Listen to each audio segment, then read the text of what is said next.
نحمده ونصلي على رسوله الكريم أما بعد فأعوذ بالله من الشيطان الرجيم بسم الله الرحمن الرحيم إنا أنزلناه في ليلة القدر وما أدراك ما ليلة القدر ليلة القدر خير من ألف شهر تنزل الملائكة والروح فيها بإذن ربهم من كل أمر سلام هي حتى مطلع الفجر صدق اللہ العظیم۔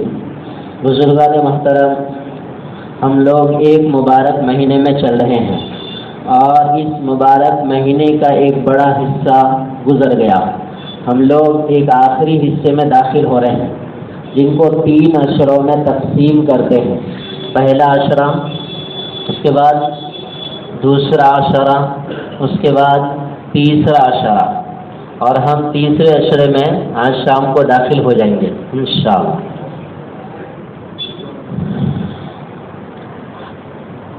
اللہ تبارک و تعالیٰ کی طرف سے یہ ہمارے اوپر انعام اور احسان ہے کہ اس پروردگار عالم نے ہمیں یہ رمضان المبارک کا رحمتوں، مغفرتوں اور برکتوں والا مہینہ عطا فرمایا ہے، اور ہمیں اللہ نے یہ نصیب فرمائی ہے۔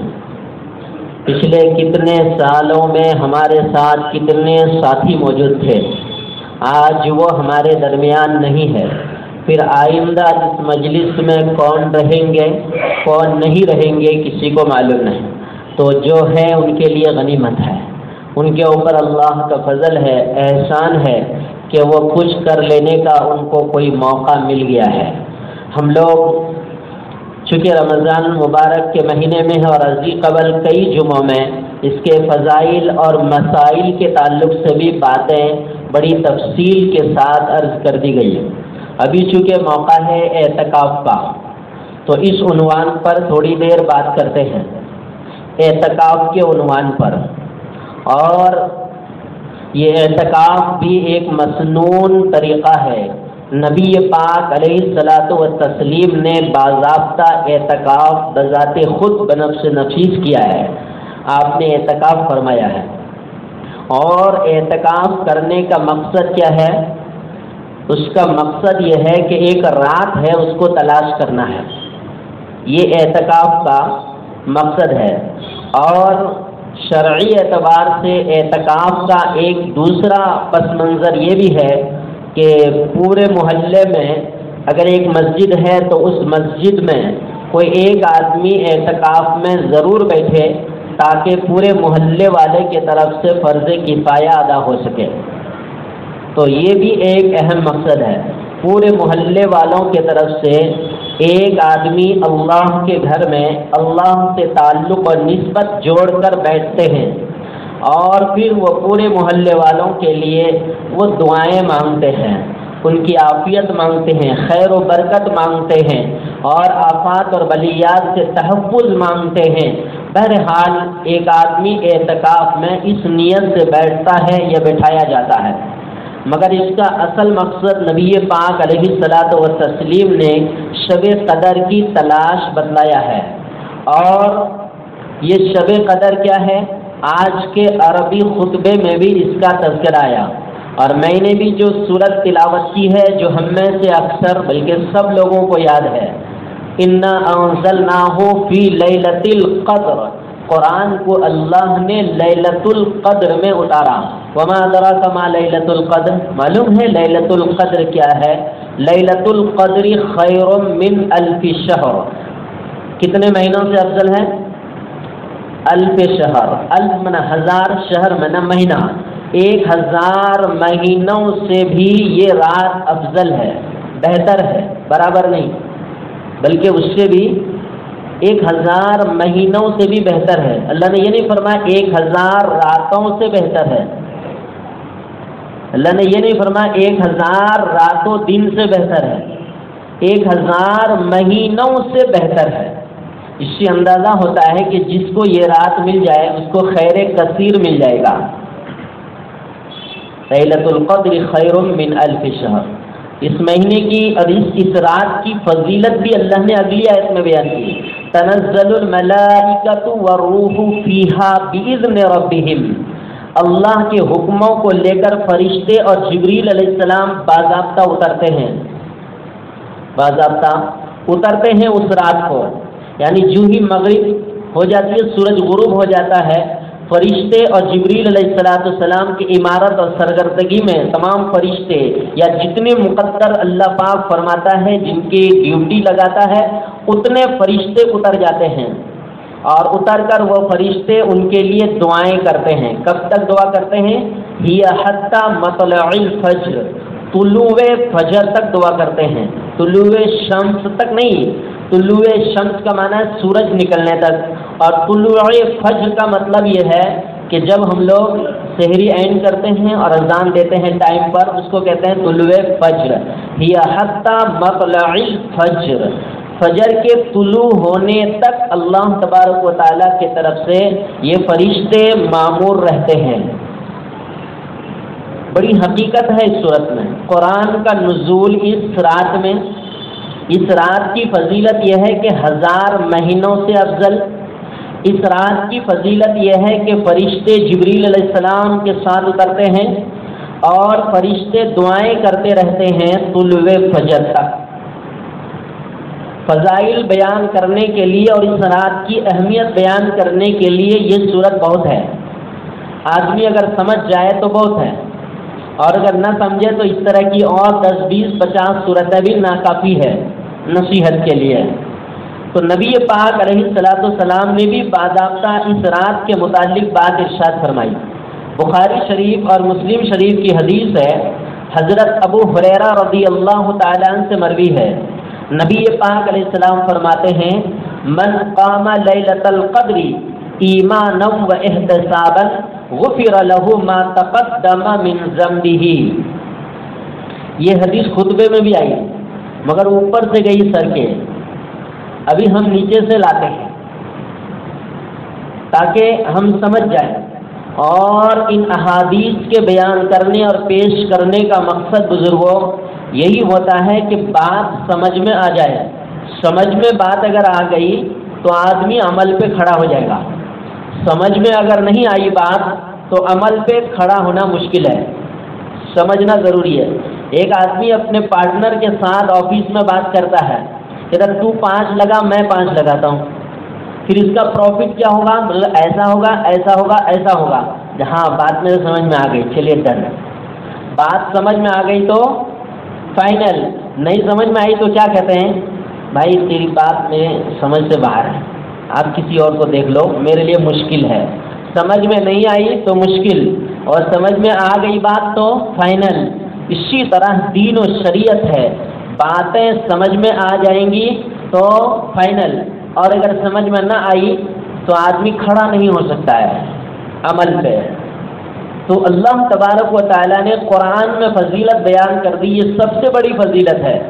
اللہ نے فرمایا کہ لیلۃ القدر 1000 مہینوں سے افضل ہے، تو اتنی بات کافی ہے۔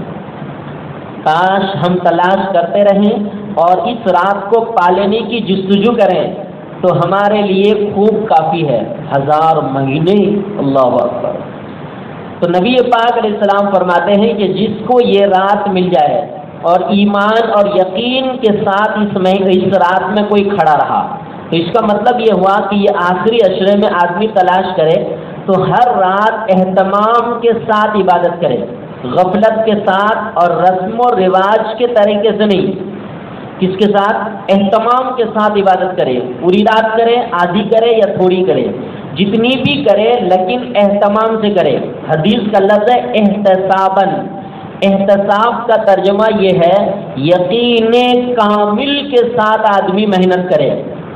من قام لیلۃ القدر ایماناً، ایمان تو ہے الحمدللہ، احتساباً، یہ احتساب بڑا مشکل کام ہے، نماز میں کھڑے ہو کر یقین کامل ہونا، عمل کرتے وقت یقین کامل کا ہونا، یہ ایک مشکل امر ہے، لیکن جس نے کنٹرول کر لیا وہ کامیاب ہو گیا ہے، وہ فائدے میں رہا۔ یقین کامل کے ساتھ، توجہ کے ساتھ، اخلاص کے ساتھ اللہ کی طرف متوجہ ہو کر جتنی بھی نماز پڑھے، جتنی بھی تلاوت کرے، جتنے بھی ذکر و اذکار کرے، تو کیا ہوگا اس کے لیے؟ غفر لہ ما تقدم من ذنبہ، اس کے پچھلے جتنے گناہ ہیں اللہ ساروں کو معاف کر دے گا۔ اندازہ لگائیے، جنت میں جانا کوئی مشکل کام ہے؟ لیکن ہم راستے پہ آتے نہیں ہیں، اس لیے مشکل ہے۔ حالانکہ جنت اتنی سستی بھی نہیں ہے، لیکن اللہ پاک نے راستہ بہت آسان بنایا، راستہ بہت آسان بنایا۔ ایک رات اگر 10 راتوں میں محنت کر کے ایک رات مل جاتی ہے تو ایک تو 1000 مہینوں سے افضل ہے، دوسرے یہ کہ فرشتوں کی دعا کے ہم مستحق ہیں، تیسرے یہ کہ اللہ پاک پچھلے سارے گناہوں کو اللہ معاف کر دیتا ہے۔ تو آدمی اگر اللہ کے پاس جانا چاہے نا کہ جی مجھے ٹھیک ٹھاک جانا ہے، تو آدمی کے لیے آسان ہے، مشکل نہیں ہے۔ آدمی کلیئر ہو کر، یہ بندہ ایک دم صاف ستھرا ہو کر اللہ کے پاس جا سکتا ہے۔ فرق صرف اتنا ہے کہ آدمی مزاج بنا لے کہ مجھے اللہ کے حضور اس طرح جانا ہے کہ مجھے شرمندگی اٹھانی نہ پڑے۔ ایک دوسری حدیث ہے ابن ماجہ کی، حضرت انس رضی اللہ تعالیٰ عنہ سے مروی ہے، نبی پاک علیہ السلام فرماتے ہیں ان ھذا الشہر قد حضرکم، بے شک یہ ایک مبارک مہینہ ہے جو تمہارے پاس آیا ہے، اللہ نے لایا ہے اس مہینے کو ہمارے پاس، ورنہ اگر ہم کو لے جانا رہا تو ہم پھر مہینوں کے پاس نہیں جاتے، ہم قبرستان جاتے ہیں۔ اللہ کو لے جانا رہا تو اللہ لے جاتا ادھر نہیں ہے، اللہ لے جاتا ادھر ہے، اور اگر بندے کے اوپر کرم فضل کرنا ہو تو اللہ لاتا ہے مہینے کو۔ تو اللہ تبارک و تعالیٰ قد حضرکم، نبی فرماتے ہیں تمہارے پاس اللہ نے اس مہینے کو حاضر کیا ہے، وفیہ لیلۃ خیر من الف شہر، اور اس مہینے میں ایک ایسی رات ہے جو رات 1000 مہینوں سے بہتر ہے، 1000 مہینوں سے بہتر ہے۔ یہ مہینہ تمہارے پاس حاضر ہے، اس مہینے میں ایک رات ہے۔ اس سے اندازہ کیا ہوا؟ سمجھیے بات کو، شب قدر کب ہے؟ مہینے میں، اب پورے مہینے میں تلاش کرنا پڑے گا۔ اس حدیث کے حساب سے پورے مہینے میں شب قدر کبھی بھی آ سکتی ہے۔ تب تو نبی فرماتے ہیں کہ بے شک ایک برکتوں والا مہینہ تمہارے پاس اللہ نے حاضر کیا ہے، اس مہینے میں ایک رات ہے۔ نبی نے نہیں فرمایا کہ اس کی 27 آخری عشرے کی 27 ایک رات ہے، اس مہینے میں ایک رات ہے۔ من حرمھا فقد حرم الخیر کلہ، اللہ کو نبی فرماتے ہیں جو کوئی اس رات سے محروم رہ گیا گویا کہ وہ سارے خیر سے محروم رہ گیا۔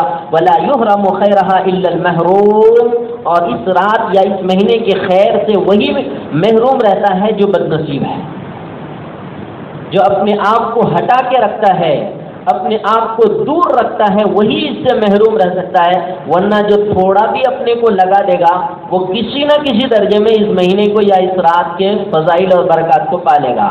ایک تیسری روایت ہے لیلۃ القدر کب ہے؟ نبی پاک علیہ الصلوۃ والسلام کی اس حدیث سے ہمیں صاف پتہ چلتا ہے کہ لیلۃ القدر کی تعیین اٹھا لی گئی ہے۔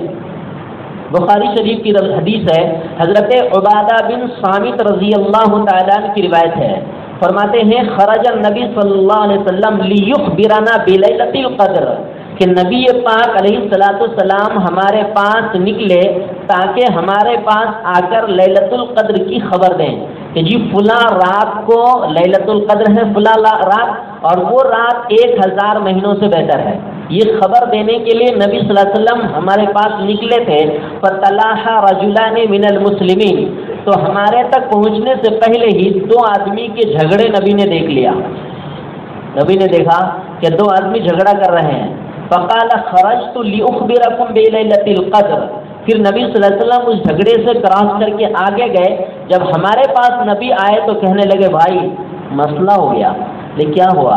کہنے لگے میں اللہ کے نبی کیا ہوا؟ کہنے لگے دیکھو میں تو آ رہا تھا تمہیں لیلۃ القدر کی تعیین کی خبر دینے کے لیے جو رات 1000 مہینوں سے بھی بہتر اور افضل ہے، مگر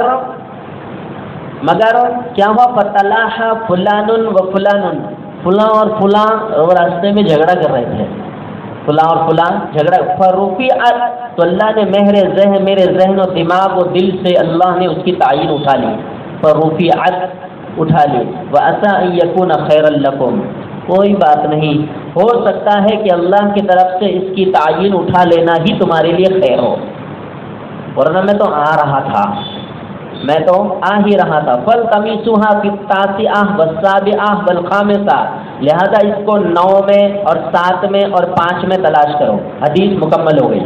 یہ حدیث کہاں ہے؟ بیدار ہو کے سنو، بخاری شریف میں، یہ حدیث بخاری شریف میں ہے، اور حضرت عبادہ بن صامت رضی اللہ تعالیٰ عنہ سے مروی ہے۔ تو ایک بار ہم لوگ سن لیے، ایک بار آپ سمجھ لیجیے۔ نبی نکلے تھے کیا کرنے کے لیے؟ شب قدر کی اطلاع دینے کے لیے۔ حضرت عبادہ بن صامت رضی اللہ تعالیٰ عنہ کہتے ہیں نبی نے ہم سے فرمایا تھا کہ ہم تو آ رہے تھے لیلۃ القدر کی خبر دینے کے لیے، مگر راستے میں پھلا پھلا جھگڑ رہے تھے، فرفعت، تو اللہ نے میرے دل اور دماغ سے اس کی تعین کو اٹھا لی، بھلا دیا۔ اب مجھے پتہ نہیں وہ کون سی رات ہے، مجھے معلوم نہیں کون سی رات ہے۔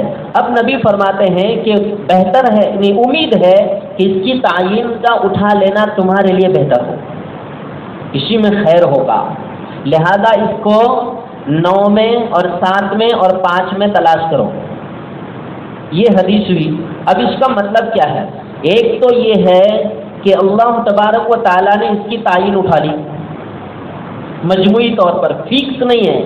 لاسٹ میں جو جا کر نبی نے فرمایا کہ 9 میں اور 7 میں اور 5 میں تلاش کرو، تو وہ بھی 3 ہے، فکس نہیں ہوا۔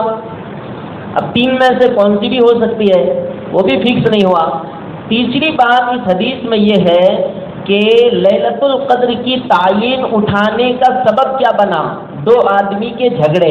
اس پر محدثین کرام نے لکھا ہے کہ جھگڑے سے خیر زمین سے اٹھ جاتی ہے، جو اللہ کی طرف سے خیر کا نازل ہونا تھا اس وقت، اگر لوگ جھگڑتے ہیں تو اس ٹائم اللہ پاک اس خیر کو اٹھا لیتا ہے۔ اس لیے آدمی کو سوچنا سمجھنا چاہیے جھگڑے کا معیار کیا ہو، جھگڑے کا طریقہ کیا ہو۔ شریعت نے منع نہیں کیا، شریعت نے تو جنگ کرنے کی اجازت دی ہے باضابطہ، جھگڑے تو دور کی بات، لیکن ہر ایک یہ چیز دیکھنا چاہیے کہ کس بنیاد پر جھگڑا ہونا چاہیے اور کن باتوں پر جھگڑا نہیں ہونا چاہیے، اور اس پر جھگڑ جاتے ہیں، جس کو ہم لوگ کہتے ہیں عام زبان میں، ارے چھوٹی چھوٹی بات میں جھگڑ جاتے ہیں۔ کیا کرتے ہیں؟ چھوٹی چھوٹی بات میں جھگڑ جاتے ہیں۔ انسان کا دل دماغ اتنا گرم ہے، خالی صرف تھوڑا سا ٹھوکر مار دیجیے، پھر دیکھیے کتنا تہلکا مچتا ہے راہوں میں، چوراہوں میں، سڑکوں پر۔ یقیناً اس کا کنٹرول انسان کے لیے بڑا مجاہدے کا کام ہے، بہت مجاہدے کا کام۔ تو ایک تو جھگڑے سے خیر کا اٹھ جانا۔ اخیر میں نبی نے فرمایا کہ 9، 7 اور 5 میں تلاش کرو۔ محدثین فرماتے ہیں 9 سے مراد 29، 7 سے مراد 27 اور 5 سے مراد 25۔ تو 27 فکس رہا؟ بخاری شریف کی حدیث کے مطابق 27 فکس نہیں ہے۔ نبی نے خود فرمایا کہ تین جگہ تلاش کرو، اور تینوں جگہ میں سے کوئی بھی جگہ ہو سکتی ہے۔ اس میں نبی نے ایک بات یہ ارشاد فرمائی، وَعَسَىٰ أَن يَكُونَ خَيْرًا لَكُمْ، اس کا اٹھ جانا ممکن ہے تمہارے لیے بہتر ہو، امید ہے کہ تمہارے لیے بہتر ہو۔ اس پر محدثین کرام نے جو نیچے لکھا ہے وہ لکھے ہیں، کئی پوائنٹ لکھے ہیں کہ اٹھ جانا ہی بہتر کیوں ہوا۔ نمبر 1، اس کا اٹھ جانا بہتر اس لیے ہوا کہ اگر 27 فکس ہوتی، باقی اور راتوں میں کوئی جاگتا؟ جی اپنا تو ماشاءاللہ بل آ چکا ہے، اب اپنے کو کائی کے لیے کیوں جانا ہے باہر؟ اپنا بل تو 1000 مہینے کا مل گیا، دوسری راتوں میں تو 1000 مہینے ہے ہی نہیں۔ اچھا اتنے جب جمع ہو گئے تو پھر آدمی جلدی کوشش نہیں کرتا ہے 2 پائے 10 روپے کے لیے دوسری طرف لائن لگانے کو، تو بل تو مل گیا۔ تو اس سے اندازہ ہوا کہ لیلۃ القدر کی تعین کا اٹھ جانا، یہ نبی فرماتے ہیں مجھے امید ہے کہ تمہارے لیے بہتر ہے تاکہ تم اور راتوں میں بھی عبادت کرو۔ جو رات ملنے کی وہ تو مل جائیں گی، باقی راتوں میں جو عبادت ہوں گی وہ ایکسٹرا ہے۔ وہ کیا ہے؟ وہ ایکسٹرا ہے۔ دنیا میں انسان سائڈ کی کمائی کی بہت فکر کرتا ہے، ایکسٹرا کمائی، ان کے ساتھ بزنس، پھر تھوڑا سا ان کے ساتھ لگا کے رکھے، تھوڑا ان کے ساتھ لگا کے رکھے، بولے یہ کیا ہے؟ بولے یہ سائڈ بزنس ہے۔ نیکیوں میں بھی انسان کو سائڈ بزنس کرنا چاہیے، اور یہ سائڈ بزنس کا طریقہ نبی نے بتلایا۔ اگر فکس ہو جاتا تو آدمی آسودہ ہو جاتا، سائڈ بزنس نیکیوں کا نبی نے بتلا دیا ہے۔ اس کا دوسرا پوائنٹ مفسرین نے لکھا ہے کہ رات اگر متعین ہو جاتی اور پھر اس میں آدمی غفلت کرتا تو جب اللہ کی طرف سے اتنا بڑا خیر اتر رہا ہے اور ایک آدمی سو رہا ہے تو اللہ کی غضب میں جلال نہیں آئے گا؟ دے تو رہا ہوں اتنا، لینے کو بندہ سو رہا ہے، لینے کو تیار نہیں ہے، میں کیوں دوں اسے؟ دنیا کہتی ہے میں نے ٹائم دیا تھا 10 سے 12 تک آؤ سب کو مل جائے گا، یہ آ ہی نہیں رہا ہے، آتا ہے عصر کے بعد، اور عصر کے بعد میرا دوسرا ٹائم ہے، آفس کا ٹائم ہے، میں اس کو کیسے دوں؟ ایسے ہی اللہ تبارک و تعالیٰ اگر شب قدر متعین کر دیتا اور پھر اس رات میں کوئی غفلت کرتا تو پھر اللہ کے غضب میں جلال آتا، وہ اللہ کی نظر میں لعنتی اور مبغوض بندہ بن جاتا۔ اللہ نے خیر اٹھا لیا تاکہ تھوڑا بہت سبھی تلاش کریں، تاکہ تھوڑا بہت سبھی تلاش کریں۔ اچھا، نیکیوں کو تلاش کرنا چاہیے۔ ایک مرتبہ نبی پاک علیہ السلام مسجد میں آئے تو ایک صاحب سو رہے تھے، تو نبی نے فرمایا حضرت علی رضی اللہ تعالیٰ عنہ سے کہ ان کو جگا دو، ان کو جگا دو۔ حضرت علی رضی اللہ تعالیٰ نے جگا دیا۔ بعد میں پوچھے کہ اللہ کے نبی صلی اللہ علیہ وسلم خیر کے کاموں میں تو آپ آگے بڑھنے والے، آپ نے کیوں نہیں جگا دیا؟ کہنے لگے سمجھو بات، میں رسول اللہ ہوں، میں اگر جگاتا اور وہ نہیں اٹھتا تو کافر ہو جاتا، وہ کافر ہو جاتا۔ آپ کے جگانے پر اٹھ گیا، اگر نہیں اٹھتا تو کافر نہیں ہوتا، آپ ان کے ایک ساتھی ہیں۔ میں اللہ کا پیغمبر ہوں، تو فکس اگر ہو جائے چیز، اگر رسول ہی سب کام کرے اور پھر رسول کا انکار ہو جائے، یہی وجہ ہے۔ ایک بات بیچ میں آ گئی صرف، لیکن معلومات کی بات ہے، رسول اللہ صلی اللہ علیہ وسلم نے اذان دی ہے کبھی؟ جبکہ نبی کیا فرماتے ہیں کہ مؤذن کی آواز جہاں تک جائے گی، جتنے شجر و حجر، پتے، ٹہنیاں، جہاں تک آواز جائیں گے قیامت کے دن مؤذن کے لیے گواہی دیں گے۔ اذان کی آواز سن کر شیطان گرز مارتا ہوا بھاگتا ہے، جتنی دور آواز جاتی ہے تب تک بھاگتا رہتا ہے۔ کتنی بڑی فضیلت! قیامت کے دن حشر کے میدان میں سب سے زیادہ لمبی گردن مؤذن کی ہوگی۔ لمبی گردن کا ہونا یہ بدصورتی کی علامت نہیں ہوگی، حشر میں لمبی گردن کا ہونا مقام بلند ہوگا۔ یہ بڑے بڑے لوگ کون ہیں؟ ہم کیا کہتے ہیں لمبے لمبے لوگ کون ہیں، مگر حشر میں یہ بات ہوگی یہ بڑے بڑے لوگ کون ہیں۔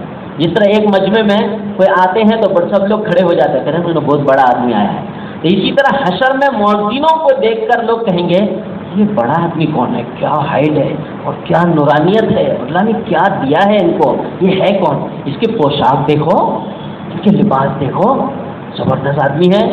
اتنے سارے فضائل کے باوجود نبی نے اذان نہیں دی۔ سوال کیا کہ اللہ کے نبی آپ نے اذان کبھی نہیں دیتے؟ ایک بار سنیں گے زبان نبوت سے اذان، کہنے لگے میرے اذان کے بعد اگر کوئی مسجد نہیں آیا تو فوراً اللہ پاک اس کو اپنی عذاب اور سزا میں گرفت، اس لیے کہ میں رسول اللہ بلا رہا ہوں، اور رسول اللہ کے بلانے پر اگر کوئی نہیں آیا تو اللہ کے غضب میں چلا آ جائے گا، اس لیے تم بلاؤ۔ اس لیے رسول پاک علیہ السلام نے اذان نہیں دی۔ آپ نے امامت ضرور کی ہے لیکن اذان بہرحال۔ اگلی بات کرتے ہیں، کب تلاش کرنا ہے ہم کو؟ پورے رمضان میں، یا کب تلاش کرنا ہے؟ 9 میں، 7 میں اور 5 میں تلاش کرنا ہے۔ یہ 9، 7، 5 کب آتا ہے؟ آخری عشرے میں۔ تو پہلی روایت سے قرآن کی سورت سے پتہ چلا کہ پورے مہینے میں، ایک حدیث سے پتہ چلا پورے مہینے میں، اس حدیث سے پتہ چلا 3 دن ہے آخری عشرے میں۔ بخاری شریف کی ایک دوسری حدیث ہے، حضرت عائشہ رضی اللہ تعالی عنہا سے مروی ہے، قال النبی صلی اللہ علیہ وسلم تحروا لیلۃ القدر فی الوتر فی العشر الاواخر، کہتے ہیں کہ تم لیلۃ القدر کو آخری عشرے کی طاق راتوں میں تلاش کرو۔ یہ حدیث بھی بخاری میں ہے، آخری عشرے کی طاق راتوں میں تلاش کرو، اور طاق رات 21 سے شروع ہو جاتی ہے، تو 27 کو فکس ہے۔ یہاں بھی ہوا گڑبڑ، جو ہم 27 کو لے کے پڑ جاتے ہیں ماشاءاللہ سلیمانی چائے پیتے رہتے ہیں اچھی رات۔ دیکھیے حدیثیں سنیے، کوئی فکس ہے 27؟ بخاری کی حدیث ہے، جبکہ اور دیگر کتابوں کی روایات کے مقابلے میں یہ روایت زیادہ مضبوط ہوتی ہے۔ اور نبی کیا فرماتے ہیں کہ آخری عشرے کی طاق راتوں میں تلاش کرو، اور طاق میں سے اس حدیث میں 3 آ گئی رات، 27، 25، 29، 27، 25 اور 2 بچی، کون سی؟ 23 اور 21۔ اس حدیث میں 23 اور 21 آ گئی۔ اس سے اندازہ ہوا کہ کب کب تلاش کرنا ہے، 21 میں، 23 میں، 25 میں، 27 میں اور 29 میں تلاش کرنی ہے۔ اس سے اندازہ ہو گیا یہ بھی بخاری کی حدیث ہے۔ ایک اور حدیث خلاص اور نہیں حدیث، بہرحال اور بھی روایتیں ہیں اس سلسلے میں۔ نبی پاک علیہ الصلوۃ والسلام نے اعتکاف کیا ہے لیلۃ القدر کی تلاش کے لیے، اس لیے جو حضرات اعتکاف میں بیٹھیں گے، دیکھیے خیمے کی تیاری ہو گئی ماشاءاللہ، تو جو حضرات اعتکاف میں بیٹھیں گے ان کا مقصد یہ بھی ہونا چاہیے جو نبی کا مقصد تھا۔ کیا مقصد تھا؟ بخاری شریف مسلم شریف دونوں میں یہ روایت منقول ہے، حضرت ابو سعید الخدری رضی اللہ تعالیٰ عنہ سے مروی ہے کہ نبی پاک علیہ السلام نے رمضان کے پہلے عشرے میں اعتکاف کیا، عشرہ پورا ہو گیا تو آپ نے کنٹینیو کر دیا آگے، تو دوسرا عشرہ بھی آپ کا مکمل ہو گیا۔ جب 2 عشرے آپ کے مکمل ہو گئے تو آپ نے ترکی خیمے سے اپنا سر نکال کر باہر نکال کر آپ نے خطاب کیا صحابہ سے، بھائی دیکھ رہے ہو میں نے پہلے عشرے کا اعتکاف کیا تھا شب قدر کی تلاش کے لیے، دوسرے عشرے کا میں نے اعتکاف کیا شب قدر کی تلاش کے لیے، نہ ملی، لیکن مجھے کسی بتلانے والے نے بتلایا ہے کہ یہ رمضان کے آخری عشرے میں، یہ کیا ہے؟ رمضان کے آخری عشرے میں ہے، لہذا جو لوگ پچھلے 2 عشرے میں میرے ساتھ اعتکاف کیے تھے وہ آخری عشرے میں بھی میرے ساتھ اعتکاف کرو، آخری عشرے میں بھی۔ تو اعتکاف کا مقصد کیا ہوا؟ لیلۃ القدر کی تلاش۔ تو جو حضرات معتکفین ہیں، ہمارے یہاں الحمدللہ ماحول ہے رات بھر جاگتے ہیں اور پھر فجر کے بعد معمولات کے بعد سوتے ہیں، فجر کے بعد ہی نہیں سوتے ہیں، ہم نے دیکھا ہے معمولات کے بعد سوتے ہیں، یہ بڑی اچھی بات ہے۔ تو ایک تو لیلۃ القدر کو تلاش کریں، لیلۃ القدر کو تلاش کریں، تلاش کرنے کا مطلب یعنی ہر رات ایمان اور احتساب ہو، یقین کامل ہو ہر رات میں کہ شاید آج کی رات ہو سکے، شاید آج کی رات ہو سکے، تو اس رات کو مکمل اصول کے ساتھ وصول کرنے کی کوشش کرنی چاہیے تاکہ آخری عشرے میں کوئی سی بھی اگر رات ہو۔ اچھا دیکھیے یہ تاک باتیں چل رہی ہیں، کچھ روایتیں میں نے آج ہی تازہ ترین پڑھی ہے کتاب میں، 22 کا بھی تذکرہ ہے جبکہ وہ تاک نہیں ہے، 22 کا بھی ہے تذکرہ لیکن وہ تاک نہیں ہے۔ میں نے یہ بھی پڑھا 25 کا بھی تذکرہ، 25 تو خیر تاک ہے، ہاں 22 کا ہی پڑھا میں نے، 22 تاک نہیں ہے۔ اس کے علاوہ بھی محدثین مفسرین نے تقریباً 41 یا 42 اقوال منقول ہیں۔ ایک حدیث میں تو ہے کہ لیلۃ القدر پورے سال میں ہے، پورے سال میں اس کو تلاش کرنے کا بہت مشکل کام ہے، لیکن اکثر روایات جو ملتی ہے وہ رمضان میں یا رمضان کے آخری عشرے میں، چونکہ 2 عشرے ہمارے مکمل ہو گئے، اس تیسرے عشرے میں ہم داخل ہو رہے ہیں، تو معتکفین حضرات اس رات کو تلاش کرنے کی کوشش کریں، ہر رات میں اپنے لیے اور اپنے پورے خاندان نسل در نسل کے لیے دعا کیجیے اور پوری امت کے لیے دعا کیجیے، پوری امت کے لیے، خاص طور پر اس ملک کی امن و سلامتی کے لیے، پیار و محبت کے لیے، اتحاد و اتفاق کے لیے، ظلم سے رکنے کے لیے، مظلوم بننے سے محفوظ ہونے کے لیے، ان تمام چیزوں سے ایک ایک کر کے نام لے کر مدارس کی حفاظت، مساجد کی حفاظت، مکاتب کی حفاظت، دینی اداروں کی حفاظت، دینی تنظیموں کی حفاظت، کام کرنے والوں کی حفاظت، علماء حق کی حفاظت، یہ بھی دعا شامل کیجیے۔ اے اللہ جو حق کی دعوت دینے والے علماء ہیں چاہے کسی بھی مسلک کے ہوں، حق ہر جگہ چھپا ہے، کہیں نہ کہیں حق چھپا ہے، سب نہیں چلے جاتے گمراہی پر، پتہ نہیں حق کہاں چھپا ہے۔ اے اللہ تمام مسالک میں جو علماء حق ہیں اے اللہ ان کی حفاظت فرما، ان کی رہبری فرما، وہ صحیح چلیں گے تو ہم صحیح چلیں گے، ان کی رہبری تو ہماری رہبری، یہ ساری چیزوں کو اپنی دعا میں شامل کرنا کریں گے انشاءاللہ۔ اللہ تعالی عمل کی توفیق عطا فرمائے۔ وآخر دعوانا